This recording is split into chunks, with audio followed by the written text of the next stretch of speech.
Good morning, good evening, good afternoon, dear ladies and gentlemen, depending on where you are. Well, I hope you're not insulted with being addressed as ladies and gentlemen. I know that some of you are, but practice your tolerance. Be tolerant to an old man. What can I do? I prefer calling you ladies and gentlemen. Although, of course, I can call you hey dudes. But anyway, dear ladies and gentlemen, today I'm not going to talk too much. I'll try to be short and precise. It's summertime, and while listening to those stupid videos about disgusting politics, it's time to enjoy drinking good wine, getting some sun at the beaches, sailing, fishing, hiking, doing whatever else you like to do, and enjoy your life. That's very important. Enjoy your life as long as you can. But nevertheless, a few words I will say, and I'll steal a few minutes of your time. And there will be 3 blocks of information today. Block number 1: the abortive coup d'etat in Russia, in the so-called Russian Federation. You probably know that an unofficial army known as private military company Wagner, headed by Prigozhin, managed to launch a coup d'etat, left their position at the Russian-Ukrainian front, and marched towards Moscow. That ragtag Prigozhin's horde consisted of 20 to 30,000 former killers, rapists, murderers, most of whom joined that company while being released from Russian jails. That horde, that gang, also could boast some tanks, military aircrafts, rocket launchers, and other expensive equipment. A day ago, they managed to come close to Moscow, and in fact, they were ready to take over the capital city of the so-called Russian Federation, because nobody was prepared to resist them. However, for some reasons which we do not know, Prigozhin preferred to start talks with Putin's regime, and he actually stopped his project. Some people believe, actually the majority of people believe, that this was a project of the Kremlin, or to be more specific, of one of the Kremlin towers, one of the groups or subgroups of the so-called Russian elite. That's possible. But it was definitely not a pure circus, because as we know, as a result of some skirmishes, Russian Federation lost a number of combat helicopters, 2 to 3 very expensive combat aircrafts, and a dozen of their best pilots. That's a serious casualty. In any case, whether it had been orchestrated from the Kremlin or not, that coup d'etat clearly demonstrated that Russian Federation as a state is absolutely dysfunctional, and so are its armed forces. This abortive coup d'etat clearly demonstrated that about 30,000 of active people who are prepared to fight and die can actually overthrow the regime and take over the power in Russia. By the way, that's good news, of course. Well, why I'm saying that it's good news?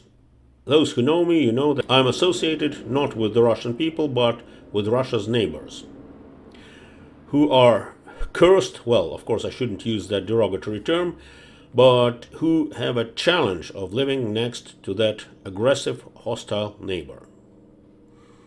And for those people who live next to Russia, it's good news that this country is dysfunctional. Actually, I can say even more. The only guarantee for Russia's western and southern neighbors, the only guarantee that could provide them with peace and prosperity, is the disintegration of the Russian Federation, or the so-called Russian Federation, because it's not federation at all. But bad news is that probably the Kremlin could come to some conclusions and start reforming the Federation and its army. Again, I'm pretty sure that they are incapable of doing that. I mean the Kremlinites, the rulers of Russia. And they will fail, no matter how they try. But there is a chance that they may reform that strange state, and that may make that state way more dangerous for Ukraine and other neighbors. Again, I'm not sure that they're capable of that, but you never know. One more interesting thing that you probably noticed is that when Prigozhin's hordes entered Russian cities like Rostov and a couple of other smaller places, Russian population was welcoming them and greeting them as liberators. That's very typical of Russia, by the way, during the last centuries of that country's history. Immediately after the death of John Ivan the Terrible, Russian population was welcoming Polish-Lithuanian troops, actually Polish-Lithuanian, Ukrainian, Belarusian troops that invaded the country. In 1812, Russian population was welcoming Napoleon and his great army. Another thing, Napoleon didn't win because he was not prepared for that invasion, and he didn't have any clear plan of what to do with Russia and with its population, how to organize their life. Otherwise, probably Napoleon would have won that campaign. Also in 1941-1942, not only people in the Baltics, Ukraine or Belarus, but also Russian people were, believe it or not, welcoming the Nazi troops. And again, the anti-human and idiotic policy of the Third Reich was the only reason why it lost Russian sympathies that had existed at the very beginning of the Eastern campaign of the Third Reich. Nobody wanted to fight for the Kremlin. And the same happened during the advance of Wagner towards Moscow. What does that mean? That means that the majority of Russian people hate their government and have been hating their government so much, either consciously or subconsciously, that they were ready to welcome any invader, strongly believing that any new regime would be at least not worse than what they had before. Anyway, let's switch to something else. So that was block number 1 of today's video. Block number 2, the possibilities of a nuclear warfare, or the possibilities of degeneration of Ukrainian crisis, Russian-Ukrainian war, into another world war, which will be accompanied with the use of nuclear weapons.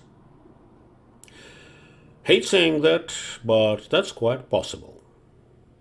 First and foremost, I can give you a guarantee that Putin's Russia, by the way, let me say something else. The Russian problem lies not only in Mr. Putin. The problem is with the Russian mentality, unfortunately. Putin is the creation of Russian people. He was elected several times, and he is still admired by the majority of Russia's population. Polyethnic Russian population, by the way. So the question is Putin going to use nuclear weapons against Ukraine, or Poland, or someone else? My answer is yes. If only he has nuclear weapons, and there's no guarantee that he does, by the way, he is definitely going to use it with no hesitation, because he doesn't care about anyone living in the world, not excluding his own daughters. You know, his parents didn't care about him, and he doesn't care about his own children, believe it or not. Good part of this problem is that most likely, no guarantee, but most likely, Russia doesn't have nuclear weapon that can be used and that can be functional.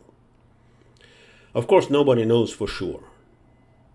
Even Putin himself doesn't know that for sure. But there are certain reasons to believe that those weapons are as dysfunctional as the Russian state. Why so? Because everybody knows, well, at least everybody among those who are interested in this problem, knows pretty well that within decades all the funds that were supposed to be spent on the maintenance of Russia's nuclear arsenal, and this is a very expensive process, and it requires highly qualified professionals, most of whom left Russia already. Most of those funds have been embezzled. So practically, I am sure, and I would like to share this opinion with you, that Russian nuclear arsenal is good for nothing. But, if for any reasons whatsoever some parts of it are still functional, believe me, the Kremlin will use it.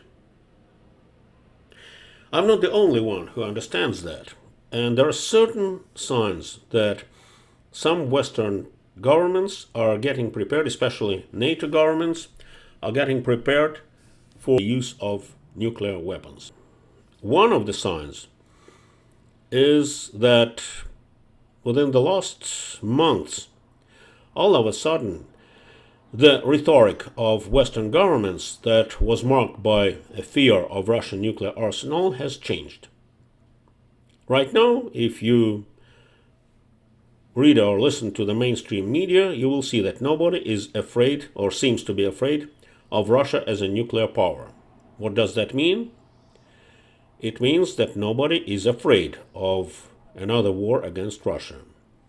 And if nobody is afraid of it, then why not forcing this country to peace by all military and non-military means?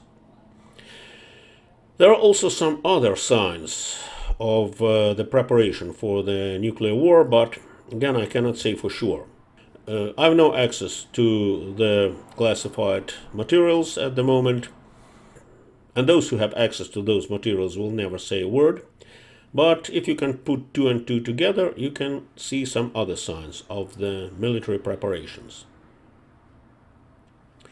One of the signs, by the way, is that recently a group of Republican senators in the United States of America came out with a proposal that in case of the explosion of Zaporozhye nuclear power plant, NATO countries should react at it as if it was a military aggression against one of the NATO countries. And by the way, they are right. And now we're switching to block number 3, whether Russians are going to blow up the Zaporozhye nuclear power plant. If, God forbid, that happens, the devastation will be 10 times more than as a result of the collapse of Chernobyl power plant. Everybody knows that who is interested in this topic. What does that mean?